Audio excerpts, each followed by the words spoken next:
Election commission पर समय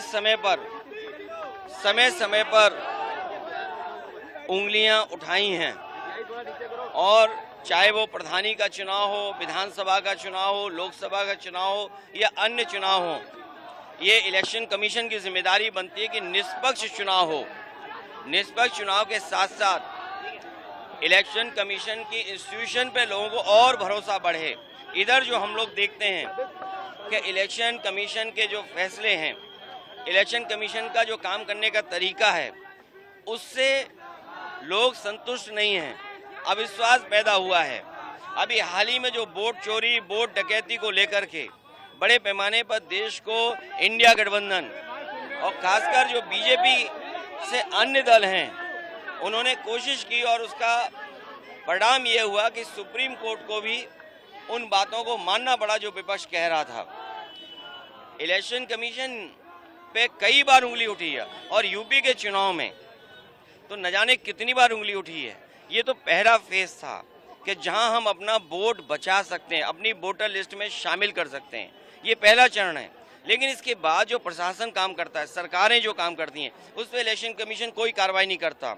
मुझे याद है कि जिस समय उंगली उठाई थी इलेक्शन कमीशन पर, तो 18,000 वोटों का जो डिलीट किया गया था, उनकी जानकारी इलेक्शन कमीशन को दी, एफिडेविट के साथ दी। लेकिन अभी तक इलेक्शन कमीशन ने एक भी अधिकारी के खिलाफ कार्रवाई नहीं की। अगर एक भी इलेक्शन कमीशन के खिलाफ कार्रवाई हो जाए, मतलब अधिकारी के खिलाफ इलेक्शन कमीशन कर दे कार्रवाई, तो मैं समझता हूँ कहीं भी वोट चोरी, वोट डकैती या इस तरह की लूट नहीं होगी।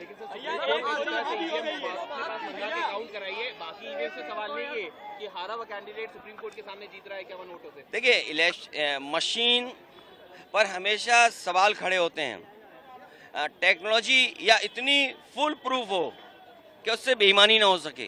कई बार लोग वोट डाल करके आते हैं ईवीएम में और पता लगता है उन्हीं का वोट जीरो निकला। ये भी खबरें हम लोगों ने सुनी हैं। ईवीएम में पहले से वोट पड़ा हुआ, इसकी भी खबर सुनी है। ईवीएम के इतने महीनों रखने के बाद बैटरी पूरी चार्ज कैसे दिखती है, इस पर भी सवाल खड़ा हुआ। इसलिए जो बैलेट का हमेशा मांग रही है, और अमेरिका की नकल करें, जापान की नकल करें और जर्मनी की नकल करें। जर्मनी में तो सरकार और वहाँ के सबसे सुप्रीम कोर्ट का ये फैसला है कि अगर ईवीएम से वोट पड़ेंगे तो अनकॉन्स्टिट्यूशनल होगा। तो इसलिए बैलेट के से वोट पड़ रहे हैं। वहाँ अमेरिका में भी बैलेट से वोट पड़ते हैं, और वहाँ खुद किससे वोट डालना है ये चॉइस है।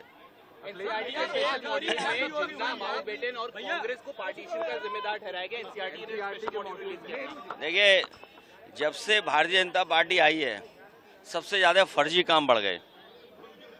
जब से भारतीय जनता पार्टी आई है, फर्जी काम बढ़ गए।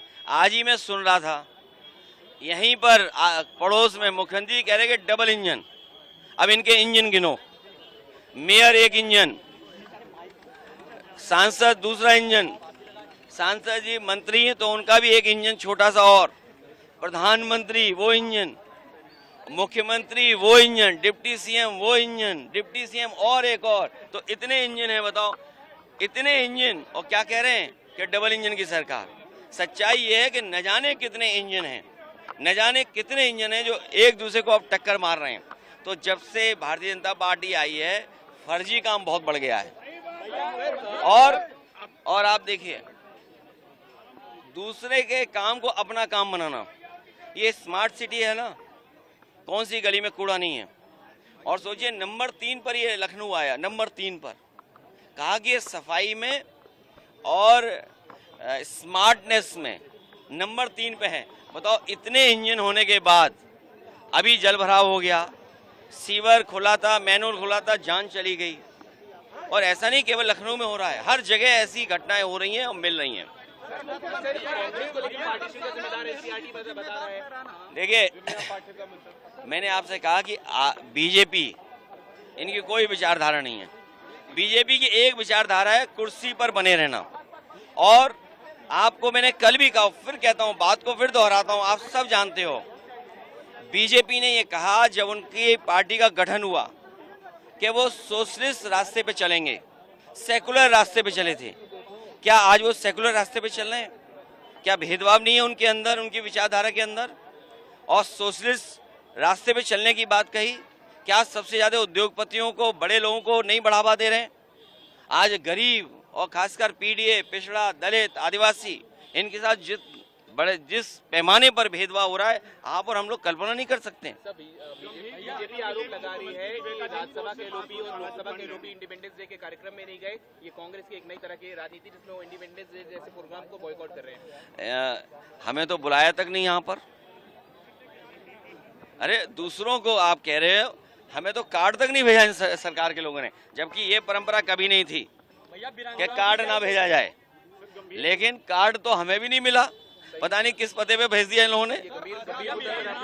नहीं, ये बीजेपी कभी भी स्वीकार नहीं कर सकती है कि लोगों को शामिल किया है, लोगों को अपनाया जाए। ये विपक्ष को दुश्मन मानते हैं। ये सबसे बड़ी बात है कि डेमोक्रेसी में हम विपक्ष अपनी बात कहते हैं, और अगर सत्ता पक्ष के लोग कुछ करें तो उनको पूरी आज़ादी है, विपक्ष के लोग करेंगे तो उन पर कड़ी से कड़ी कार्रवाई है। जो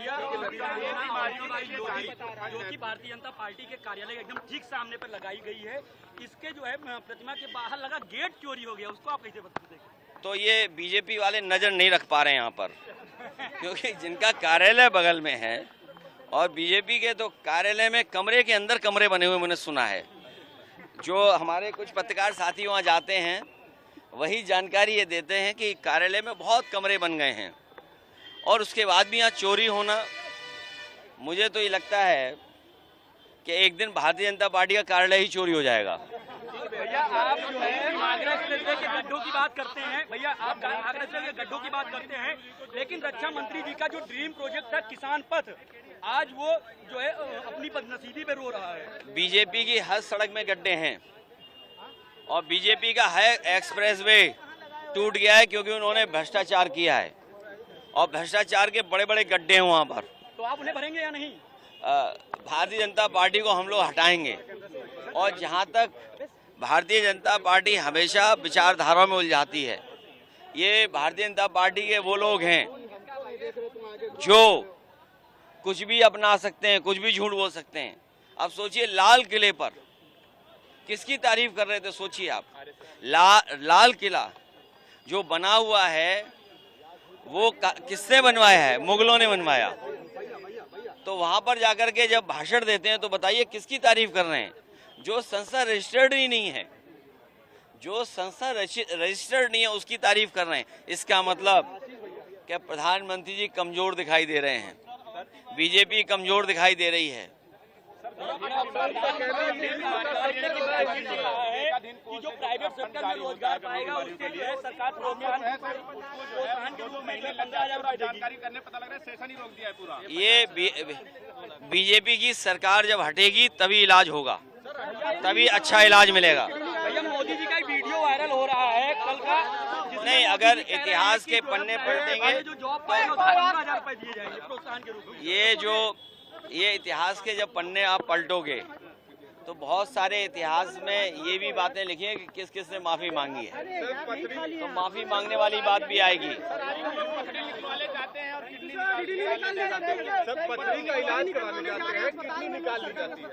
आप सरकारी अस्पताल में जाओगे, अगर इलाज होना होगा दाएं पैर में तो बाएं पैर में प्लास्टर बांध देंगे, और अगर कहोगे बाईं आंख तो कहो दाईं आंख को चेक करने लगेंगे।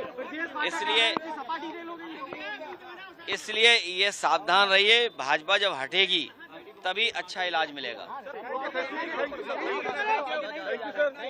भैया अभी माल्यार्पण किया है, अवंतीबाई लोधी को रानी लक्ष्मीबाई बताया। वो रात को सो नहीं पाए होंगे, और जिसने भी ये कहा, मुझे नहीं पता कि किसने कहा, अगर ये बात कही है तो हो सकता है नींद पूरी नहीं हुई होगी, लेकिन इस सरकार में तो सब कुछ बहुत अलग अलग हो रहा है। भैया मोदी जी ने कहा है कि ये जो जानवर हैं 3rd फ्लोर 4th फ्लोर पे जा रहे हैं, आप सोचिए, जानवरों के लिए कई 100 करोड़ रुपए सरकार खर्च करती है, लेकिन खर्च नहीं हो रहा, इनकी जेब में जा रहा है, और उसका परिणाम ये है कि कई बार जानवर 1 मंजिल 2 मंजिल 30 मंजिल पे पहुंच जा रहे हैं।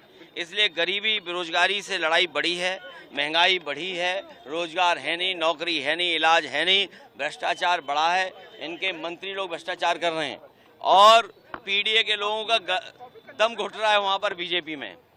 पीडीए के लोगों का, चाहे वो विधायक हों चाहे और पद पर बैठे हों, उनका दम घुट